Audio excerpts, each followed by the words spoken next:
Economics Hindi medium. तो देखो समुच्चय चल रहे हैं और आई थिंक मैंने ई तक करा दी हैं। तो अब हम अगला समुच्चय देखेंगे जो कि है हमारा एफ। तो फटाफट से एफ एग्रीगेट लिखो। एफ समुच्चय बहुत ही बढ़िया है। लिखो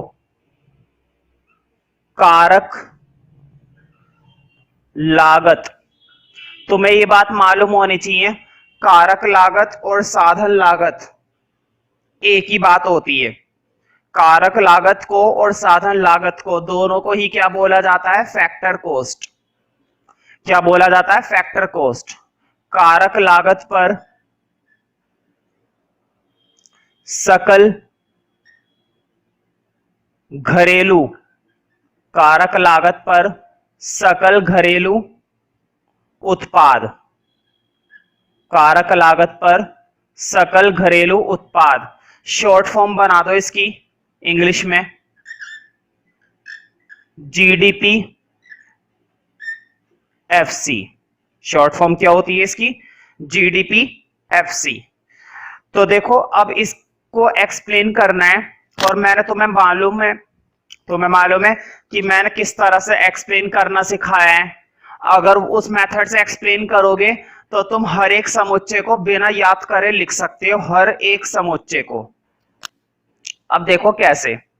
अगर हम हर एक समुच्चय को बिना याद करे लिख पा रहे हैं तो इससे बड़ी बात इकोनॉमिक्स में और कोई सी नहीं है, क्योंकि 8 है ये, कोई सा भी बच्चा कितना याद कर लेगा। और सबसे बड़ी बात, अगर 8 के 8 रटने बैठोगे ना तो एक दूसरे में क्या हो जाओगे? कंफ्यूजन होनी पक्की है। ठीक है, अब देखो कैसे। देखो बोर्ड पे घरेलू, ये कौन सा उत्पाद है? घरेलू उत्पाद है। घरेलू का मतलब क्या है? घरेलू का मतलब है ये ऐसा उत्पाद है जिसको आर्थिक सीमा के अंदर बनाया गया है, जिसको घरेलू सीमा के अंदर बनाया है। ठीक है, और तुम्हें मालूम है घरेलू सीमा के अंदर बनाया है तो या तो इसे निवासी ने बनाया होगा या फिर गैर निवासी ने बनाया होगा ना। निवासी वाला भी और गैर निवासी वाला भी, दो बातें याद हो गई ना। ध्यान से सुनो, ये कौन सा उत्पाद है? घरेलू सीमा के अंदर बनने वाला उत्पाद है। इसको किसने बनाया है? इसको निवासी और गैर निवासी दोनों ने बनाया है। अब आगे बढ़ते हैं। सकल, सकल का मतलब तुम्हें याद होगा, gross equal to net plus depreciation, है ना। इसका मतलब इसके अंदर मूल्य ह्रास शामिल है या नहीं है? मूल्य ह्रास शामिल है। वो फॉर्मूले याद है ना, फॉर्मूले याद होने चाहिए। अब इधर देखते हैं साधन लागत। मुझे बताओ साधन लागत का क्या मतलब होता है? साधन लागत का मतलब होता है मार्केट प्राइस माइनस एनआईटी। इसका मतलब इसके अंदर शुद्ध अप्रत्यक्ष कर शामिल नहीं है। 4 बातें याद हो गई ना। घरेलू उत्पाद का मतलब घरेलू सीमा के अंदर बनने वाला उत्पाद। इसको बनाने वाला व्यक्ति निवासी और गैर निवासी कोई भी हो सकता है। सकल का मतलब है कि इसके अंदर मूल्य ह्रास शामिल है। और कारक लागत का मतलब है, साधन लागत का मतलब है कि इसके अंदर एनआईटी शामिल नहीं है। याद है ना फैक्टर कॉस्ट का फॉर्मूला? फैक्टर कॉस्ट का फॉर्मूला था मार्केट प्राइस माइनस एनआईटी। इसका मतलब ये हुआ कि फैक्टर कॉस्ट के अंदर एनआईटी शामिल नहीं होता। क्या हुआ हुआ होता है? माइनस। क्या हुआ हुआ होता है? एनआईटी माइनस हुआ हुआ होता है। और अगर माइनस हुआ हुआ है तो इसका मतलब शामिल नहीं है। ठीक है, तो देखो अब कितनी आसानी से हम इसकी डेफिनेशन बनाएंगे। अभी तो मैंने पढ़ाया भी नहीं है, लेकिन तुम्हें इसके बारे में 4 बातें याद हो गई हैं। कितनी बातें याद हो गई हैं? 4।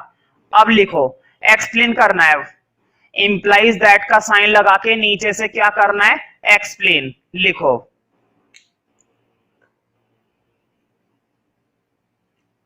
लिखो इसमें उन वस्तुओं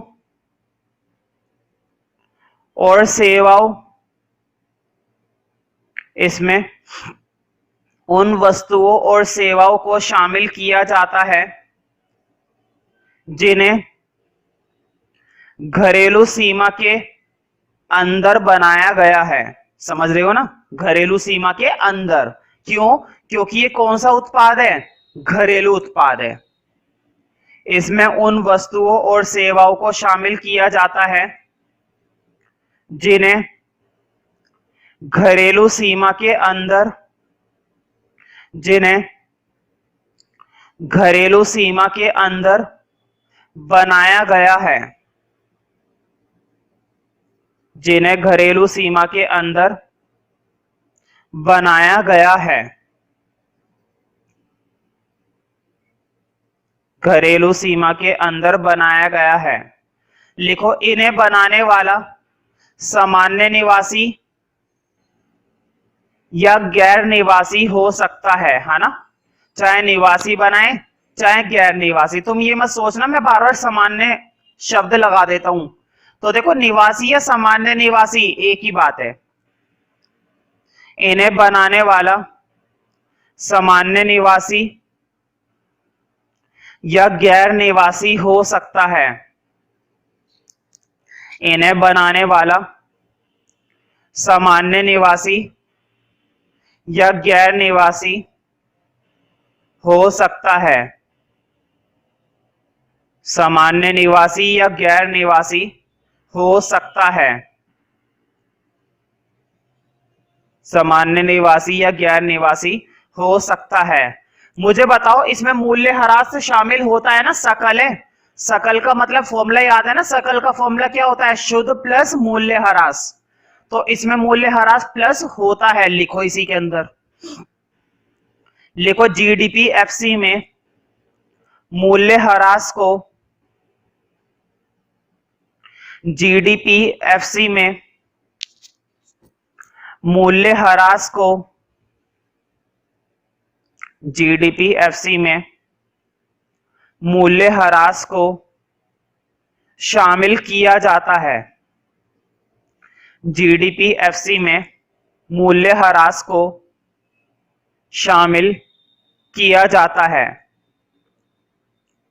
और बताओ, अभी अभी बताया था कारक लागत में शुद्ध अप्रत्यक्ष कर एनआईटी शामिल नहीं होता। अभी अभी बताया था ना, फैक्टर कॉस्ट का फॉर्मूला क्या होता है? MP minus NIT. तो इसमें एनआईटी शामिल नहीं होता, लेकिन लिखना हिंदी में है। लिखो, परंतु मैंने लिखवाया जीडीपी एफसी में मूल्यह्रास को शामिल किया जाता है। लिखो, परंतु शुद्ध अप्रत्यक्ष कर को, परंतु शुद्ध अप्रत्यक्ष कर को शामिल नहीं किया जाता। परंतु शुद्ध अप्रत्यक्ष कर को, शुद्ध अप्रत्यक्ष कर को शामिल नहीं किया जाता है। शामिल नहीं किया जाता है। शुद्ध अप्रत्यक्ष कर को शामिल नहीं किया जाता है। ठीक है, इसका भी फॉर्मूला बना लो। मैंने तुम्हें फॉर्मूले बनाना सिखाया है। देखो, तुम्हें निकालना है जीडीपी एफसी, और सबसे पहला एग्रीगेट तुम्हारे पास था जीडीपी एमपी। मैंने बताया सारे फॉर्मूले इसी से बनाने होते हैं। पहले एग्रीगेट से ही तुम्हें सारे फॉर्मूले बनाने होते हैं। देखो, ग्रोस ग्रोस बराबर है, डोमेस्टिक डोमेस्टिक बराबर है, प्रोडक्ट प्रोडक्ट हमेशा बराबर होता है। सिर्फ कितना सा फर्क आया है? फैक्टर कॉस्ट का। बोर्ड पे देखो, फैक्टर कॉस्ट से मार्केट प्राइस में जाना है। जल्दी से बताओ, फैक्टर कॉस्ट से मार्केट प्राइस में जाने का क्या तरीका होता है? तुम्हें ये बात मालूम होनी चाहिए। अगर तुम फैक्टर कॉस्ट से मार्केट प्राइस में जाना चाहते हो तो तुम्हें क्या माइनस करना पड़ेगा? N I T. अभी अभी तो बता रहा था ना, शुद्ध अप्रत्यक्ष कर को क्या करना पड़ता है? माइनस। तो तुम्हें फॉर्मूला बनाना आ रहा है ना? ये फॉर्मूले बनाना मैंने पहले भी सिखाया था। ये फॉर्मूले बनाना मैंने तुम्हें पहले भी सिखा रखा है। तो ऐसा नहीं कि नहीं आता होगा, आना चाहिए। तुम्हें ये फॉर्मूले बनाना आना ही चाहिए। बहुत आसान चीज है, कोई इतनी बड़ी बात भी नहीं है कि तुम फॉर्मूले ना बना पाओ, है ना। तो काफी आसान हो जाता है फॉर्मूला बनाना अगर तुमने वो पहले से ही पढ़ रखा होता है तो। अगर पढ़ रखा होगा तो ठीक है।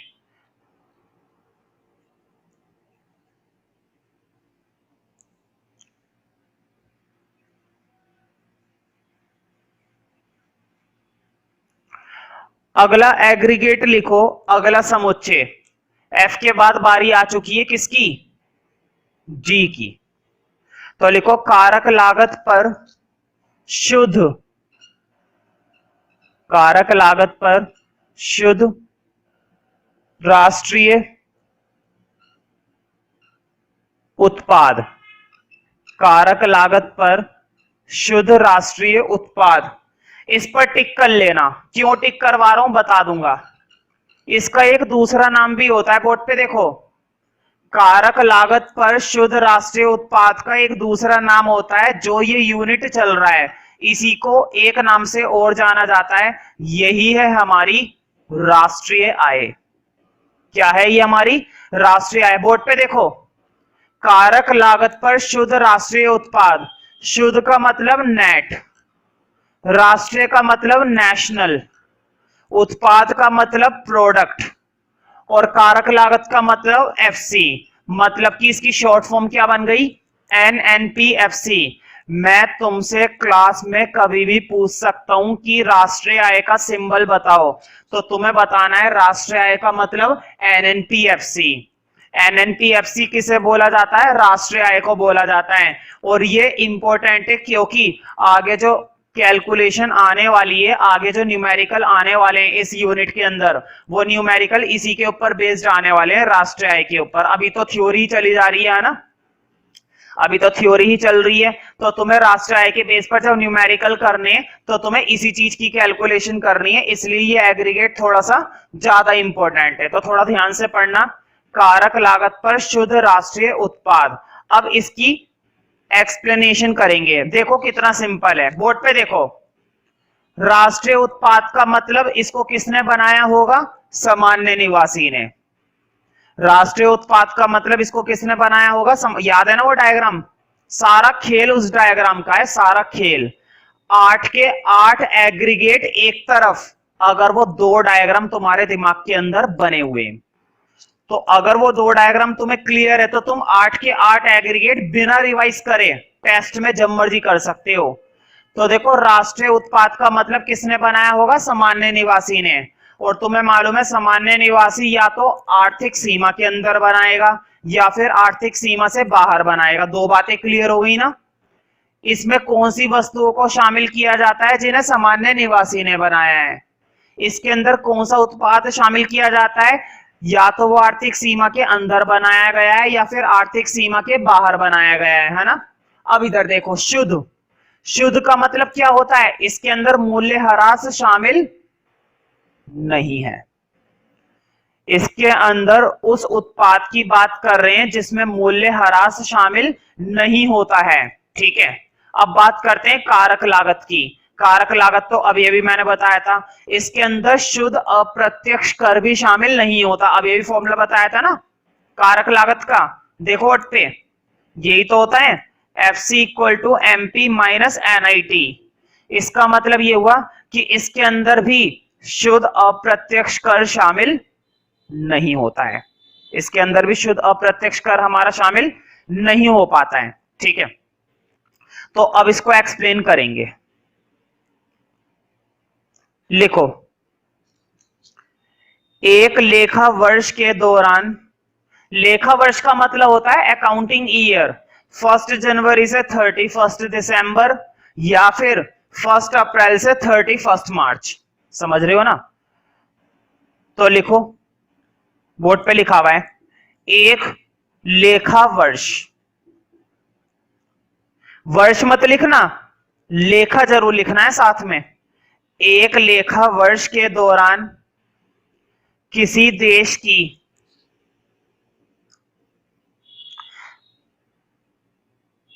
एक लेखा वर्ष के दौरान एक लेखा वर्ष के दौरान किसी देश की किसी देश के सामान्य निवासियों द्वारा, है ना, ध्यान है ना, सामान्य निवासी, राष्ट्रीय उत्पाद मतलब सामान्य निवासी। एक लेखा वर्ष के दौरान किसी देश के सामान्य निवासियों द्वारा एक लेखा वर्ष के दौरान किसी देश के सामान्य निवासियों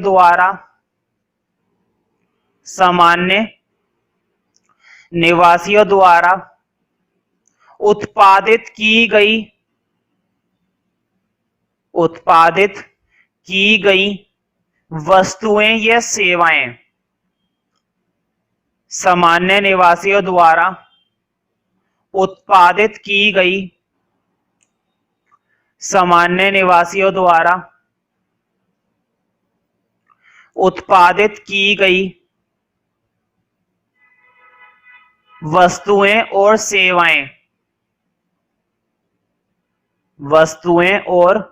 सेवाएं इसमें शामिल की जाती हैं। उत्पादित की गई वस्तुएं और सेवाएं इसमें शामिल की जाती हैं। इसमें शामिल की जाती हैं।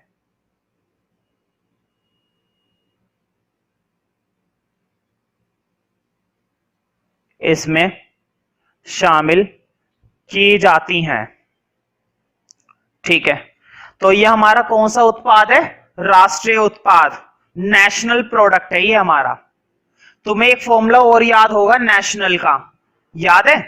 नेशनल का फॉर्मूला लिखवा रखा है मैंने, क्या होता है? Domestic plus NFIA।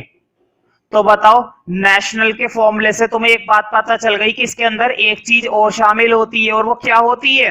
NFIA।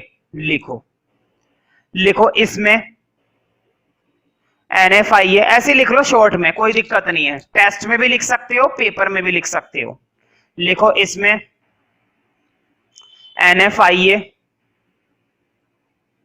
इसमें NFIA को भी शामिल किया जाता है। इसमें NFIA को भी शामिल किया जाता है। बताओ, शुद्ध है? शुद्ध, तो शुद्ध के अंदर मूल्य ह्रास शामिल नहीं होता ना। लिखो, देखो सारा खेल उन 4 फॉर्मूलों का और वो 2 डायग्राम का है। पेपर में चाहे 3 नंबर में आए, चाहे 4 नंबर में आए, 5 में और 6 में, 5 का तो खैर क्वेश्चन ही नहीं होता, 6 में ही आता नहीं है। ठीक है, 3 या 4 में आएगा, तो 3 या 4 में जितना मर्जी पूछे हम बता देंगे सब। तुम्हें राष्ट्रीय का मतलब क्या पता है? नेशनल, और नेशनल का फॉर्मूला मालूम है डोमेस्टिक प्लस NFIA। इसका मतलब इसमें NFIA शामिल होता है। तुम्हें शुद्ध का मतलब मालूम है नेट, और नेट का भी फॉर्मूला मालूम है ग्रोस माइनस डेप्रिसिएशन, मतलब इसमें मूल्य ह्रास शामिल नहीं होता। तो लिखो, इसमें NFIA को भी शामिल किया जाता है, परंतु इसमें NFIA को भी शामिल किया जाता है, परंतु इसमें मूल्य ह्रास शामिल नहीं होता। परंतु इसमें, बताओ, मूल्य ह्रास के साथ साथ शुद्ध अप्रत्यक्ष कर भी नहीं होता ना। इधर देखो, तुम्हें मालूम है ना फैक्टर कॉस्ट का फॉर्मूला वही MP माइनस NIT, तो इसी में लिख लो, परंतु इसमें मूल्य ह्रास तथा शुद्ध अप्रत्यक्ष कर शामिल नहीं होता है। परंतु इसमें मूल्य ह्रास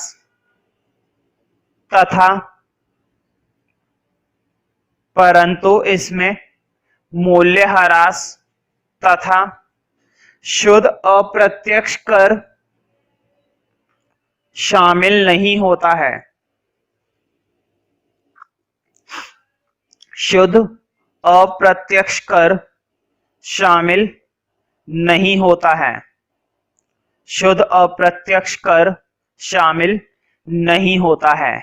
इसका भी फॉर्मूला बना लेंगे। अब देखो इसका फॉर्मूला कैसे बनेगा, ध्यान रखना। मैं पूछ सकता हूं किसी भी बच्चे से किसी भी क्लास में कि राष्ट्रीय आय का सिंबल बताओ, तो तुम्हें बताना है NNPFC। लिखो NNPFC। और किससे बनाते हैं? हमेशा पहले वाले एग्रीगेट से, GDPFC से बनाया जाता है। जब भी बनाया जाएगा GDPFC से बनाया जाएगा हमेशा। तो देखते हैं क्या बनेगा। देखो वोट पे, नेट से किस में जाना है? ग्रोस में। नेट से ग्रोस में जाने का एक ही तरीका है, माइनस डेप्रिसिएशन। नेशनल से डोमेस्टिक में जाना है, नेशनल से डोमेस्टिक में जाने का तरीका है प्लस NFIA। फैक्टर कॉस्ट से, सॉरी GDPMP होता है ना, फैक्टर कॉस्ट से मार्केट प्राइस में जाना है, क्या माइनस करेंगे? NIT। मैंने तुम्हें ये सारी चीजें पहले ही बता रखी है कैसे चेंज किया जाता है ना, तो दिक्कत नहीं होनी चाहिए। मैं उम्मीद करता हूं किसी को दिक्कत नहीं हो रही होगी, है ना। जिन बच्चों ने कर रखा है उनको तो बिल्कुल नहीं हो रही होगी ये चीज एडिट करने में, ठीक है। तो देखो हम किस तरह से परिवर्तन कर देते हैं और कभी भी ये परिवर्तन किया जा सकता है।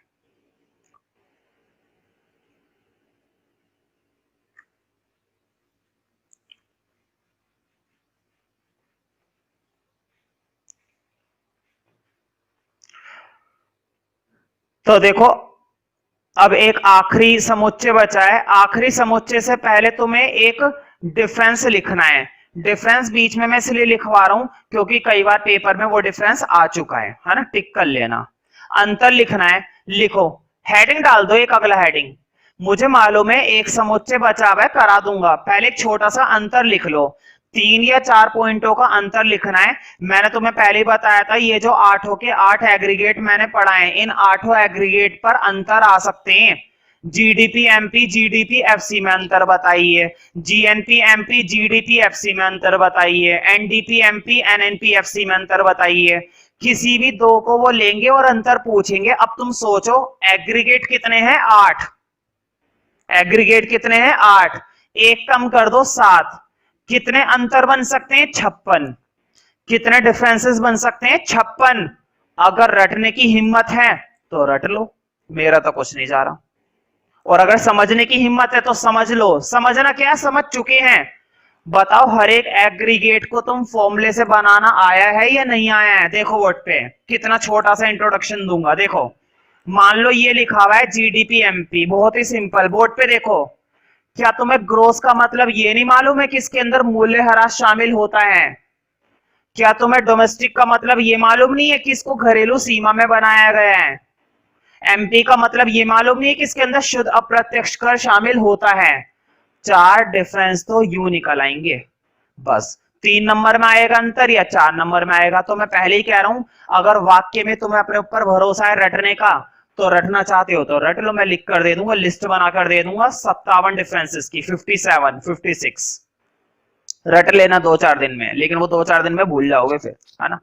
तो अगर पेपर में वो डिफरेंस आ गया जो तुम्हें याद नहीं आ रहा है तो तुम्हारे 55 के 55 की मेहनत खराब। ध्यान रखो, समझ लो। कोई सा भी आ जाए बना दो उसे, कोई सा भी। देखो मैं तुम्हें बनाकर दिखाता हूं।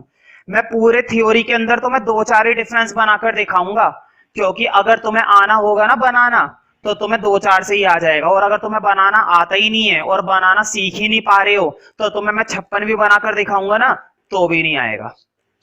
तो देखो एक अंतर में लिखवा रहा हूं, बनाकर दिखाऊंगा मतलब, ठीक है। फिर तुम्हें टेक्निक आ जाएगी कि कैसे डिफरेंस बनाए जाते हैं। हालांकि मैं डिफरेंस बनाना सिखा चुका हूं। ये जो मैंने 7 एग्रीगेट अभी तक पढ़ाए हैं, 7 समुच्चय पढ़ाए, मुझे बताओ एक भी समुच्चय मैंने रटवाया नहीं है। मैंने तुम्हें हर बार बताया है कि कैसे कैसे फॉर्मूला लगाना है और कैसे कैसे तुम्हें डिफरेंस बनाना है। देखो अब मैं प्रॉपर तुम्हें बनाकर दिखाऊंगा। पहले हेडिंग डाल दो, लिखो एनडीपी एफसी, एनडीपी एफसी तथा एनएनपी एफसी में अंतर बताइए। एनडीपी एफसी तथा एनएनपी एफसी में अंतर बताइए।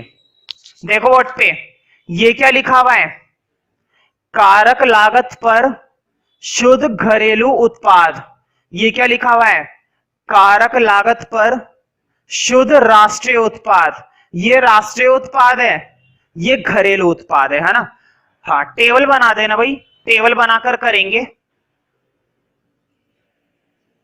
एक कॉलम में तो लिखना एनडीपी एफसी और एक कॉलम में लिखना एनएनपी एफसी। लिखो पहला डिफरेंस। अब देखो हर एक डिफरेंस, देखो पहले डिफरेंस के अंदर है ना, पहले उसकी मेन बात लिखे करो। ध्यान से सुनो, डिफरेंस बनाना सिखा रहा हूं मैं। जब भी डिफरेंस आए पेपर में, मैं तुम्हें बता देता हूं, 8 एग्रीगेट में से ना कोई सा भी अगर डिफरेंस आएगा, ना तो 1 नंबर में आएगा, ना 2 नंबर में आएगा, ना 6 नंबर में आएगा। आएगा तो 3 नंबर में आएगा या फिर 4 नंबर में आएगा। 4 नंबर में आएगा तो 4 अंतर बना देना, अभी बताऊंगा कैसे बनाने। और 3 नंबर में आएगा तो 3 बनाना, कोई सा भी आ जाए, कोई सा भी समुच्चय आ जाए, 3 अंतर। पहले वाला जो डिफरेंस होएगा ना वो मेन डिफरेंस होएगा। और ध्यान से सुनो, पहले वाला अंतर बीच के शब्द को लेकर इस्तेमाल करके बनाना। सबसे पहला अंतर किसके शब्द को लेकर बनाना? बीच वाले शब्द को। मुझे बताओ, ये डोमेस्टिक है, घरेलू, और ये है नेशनल, राष्ट्रीय। ये राष्ट्रीय उत्पाद है और ये घरेलू उत्पाद है। मुझे बताओ, घरेलू उत्पाद वो होता है ना जो घरेलू सीमा के अंदर बनाया जाता है, और राष्ट्रीय उत्पाद वो होता है जो घरेलू सीमा के अंदर और घरेलू सीमा से बाहर दोनों में बनाया जाता है ना। लिखो पहला अंतर, लिखो इसमें एक लेखा वर्ष के दौरान, ये लाइन तो हमेशा चिपकानी है, एक लेखा वर्ष के दौरान, एक लेखा वर्ष के दौरान, ये तो याद हो जाएगी। लिखो इसमें एक लेखा वर्ष के दौरान किसी देश की, इसमें एक लेखा वर्ष के दौरान किसी देश की घरेलू सीमा में बना हुआ उत्पादन, घरेलू सीमा में बना हुआ उत्पादन शामिल किया जाता है, शामिल किया जाता है। बताओ उत्पादन किस लिए बना रहे हैं? पैसा कमाने के लिए ना। फॉर एग्जाम्पल, एक बंदा है प्लास्टिक की बोतलें बनाता है, बनाए चला जा रहा है, बनाए चला जा रहा है, सालों साल बनाता रहता है, बेचता नहीं है। फायदा है उसका कुछ बनाने का, इतनी बोतलें इकट्ठी करके क्या करेगा? ठीक है, तो बेचेगा ना, बेचने पर बदले में क्या मिलेगा? पैसा, आए, है ना। इसी में लिखो, एक लाइन जोड़ रहा हूं बस, फर्स्ट पॉइंट में ही लिखना है, इधर ही लिखना है ना, उसी में लिखवा रहा हूं। आगे देखो मैंने लिखवाया है, एक लेखा वर्ष के दौरान घरेलू सीमा के अंदर बनाया गया उत्पादन शामिल किया जाता है। ठीक है, इसी में लिखो शामिल किया जाता है, उनसे प्राप्त आय, उनसे प्राप्त आय, है ना, उस उत्पादन को बेच दिया, उनसे प्राप्त आय शामिल की जाती है। उनसे क्या मिलेगा? पैसा। उनसे प्राप्त आय शामिल की जाती है, उनसे प्राप्त आय शामिल की जाती है। अब उधर लिखो, तो मुझे बताओ, ये तो घरेलू सीमा के अंदर बनता है, लेकिन राष्ट्रीय उत्पाद कौन बनाता है? निवासी बनाता है ना। और किसके अंदर बनता है? घरेलू सीमा के अंदर और घरेलू सीमा के बाहर। लिखो अब इधर, लिखो लिखो, एक लेखा वर्ष के दौरान, एक लेखा वर्ष के दौरान घरेलू सीमा के अंदर तथा बाहर बनाया गया उत्पादन, एक लेखा वर्ष के दौरान घरेलू सीमा के अंदर,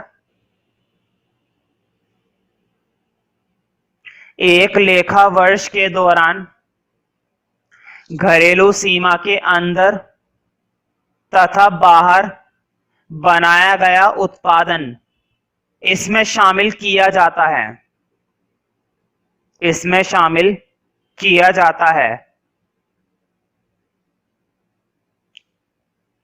वही वाली लाइन इसमें भी चिपका दो, आय वाली। इनका भी उद्देश्य क्या है? पैसा कमाना। उत्पादन कोई सा भी हो, मुद्दे की बात क्या होती है? पैसा कमाना। तो लिखो इसी में शामिल किया जाता है के बाद, इसमें उनसे प्राप्त आय को, इसमें उनसे प्राप्त आय को जोड़ा जाता है, उनसे प्राप्त आय को, आय समझते हो ना, कहते नहीं आय, आय को जोड़ा जाता है, उनसे प्राप्त आय को जोड़ा जाता है। लिखो दूसरा डिफरेंस। अब तुम्हारी मर्जी है, कुछ भी बनाते रहो, कोई सा डिफरेंस बनाते रहो। देखो पहला अंतर है ना, घरेलू सीमा के हिसाब से बता दे करो, दूसरा अंतर निवासी के हिसाब से बताया करो। देखो ये घरेलू था ना, घरेलू उत्पादन घरेलू सीमा के अंदर बनता है, चाहे उसे निवासी ने बनाया हो या गैर निवासी ने, लेकिन राष्ट्रीय उत्पादन कौन बनाता है? निवासी। तो लिखो दूसरा डिफरेंस, दूसरा डिफरेंस निवासी के हिसाब से बनाया करो।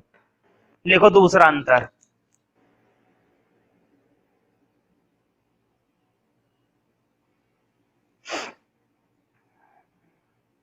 लिखो लिखो एनडीपीएफसी को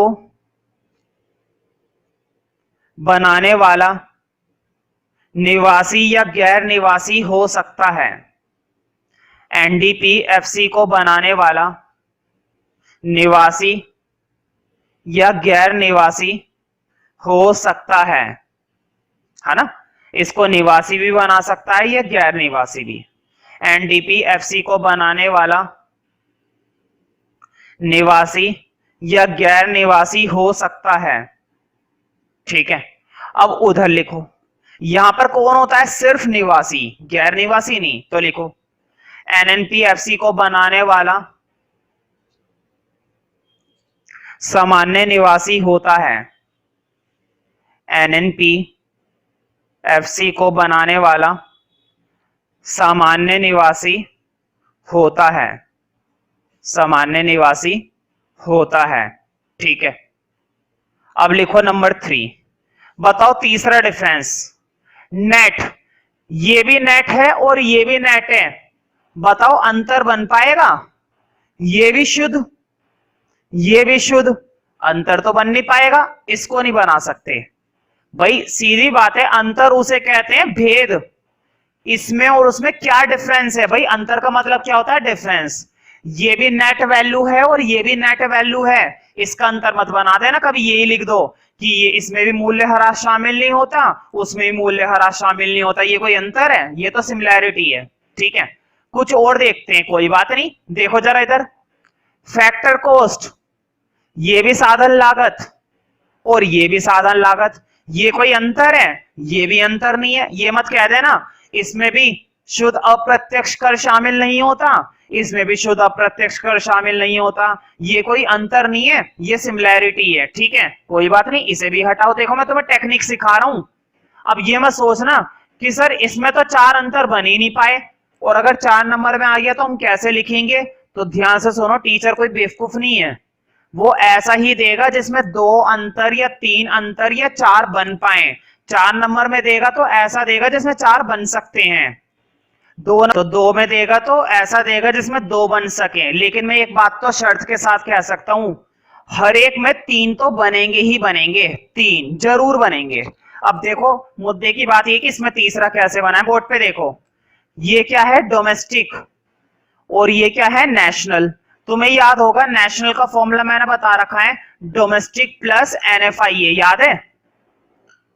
और डोमेस्टिक का बता रखा है नेशनल माइनस एनएफआईए, याद है ना? तो देखो इसमें एनएफआईए शामिल होता है प्लस, इसमें एनएफआईए शामिल नहीं होता है माइनस, यही अंतर बनाएंगे। कहने का मतलब ये है कि वो 3-4 फॉर्मूले और वो 2 डायग्राम, 56 डिफरेंस खत्म। 4 फॉर्मूले, वो 2 डायग्राम, 56 डिफरेंस खत्म, 56 difference out of the book. तो देखो एनएफआईए इसमें शामिल होता है, इसमें नहीं होता है, लेकिन शॉर्ट में मत लिखना। अब एनएफआईए तुम्हें मालूम है ना, एनएफआईए को हिंदी में क्या बोलते हैं? विदेशों से प्राप्त शुद्ध साधन आय। क्या बोला जाता है एनएफआईए को? विदेशों से प्राप्त शुद्ध साधन आय। तो पहले इस साइड लिखो नंबर 3, तीसरा डिफरेंस लिखो। लिखो इसमें विदेशों से प्राप्त शुद्ध साधन आय शामिल नहीं होती है, इसमें विदेशों से प्राप्त शुद्ध साधन आय,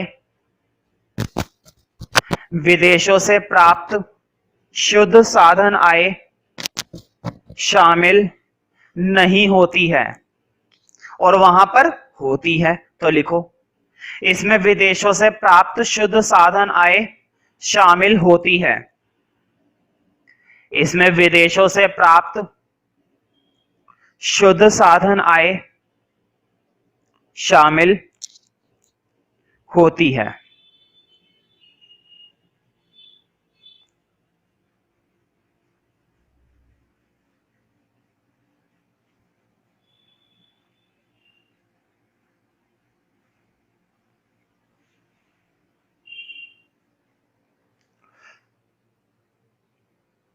अब एक आखिरी समुच्चय बचा है, लिखो H।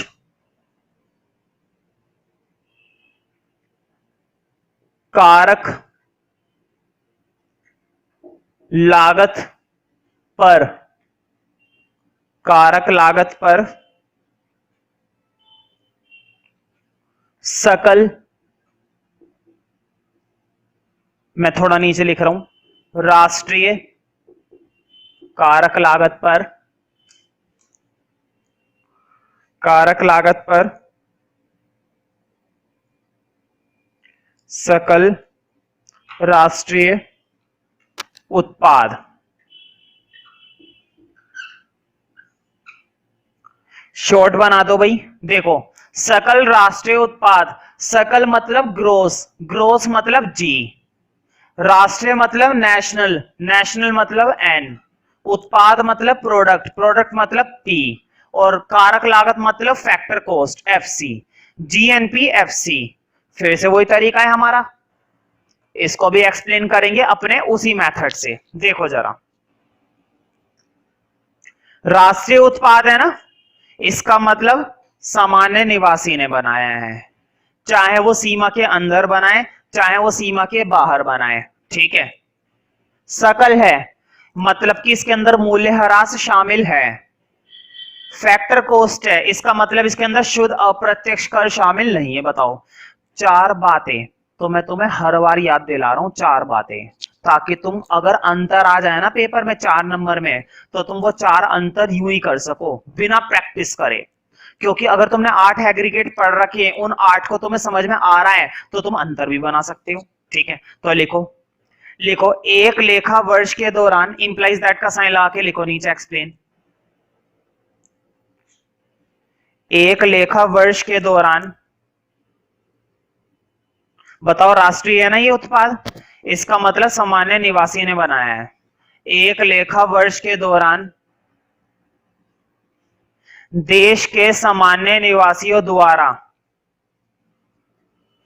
एक लेखा वर्ष के दौरान देश के सामान्य निवासियों द्वारा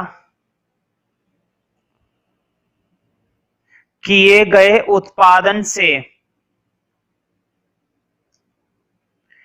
देश के सामान्य निवासियों द्वारा किए गए उत्पादन से प्राप्त आय, है ना, असली मुद्दा क्या है, पैसा। उत्पादन करके क्या चार डालोगे, उत्पादन को बेचो, पैसा कमाओ।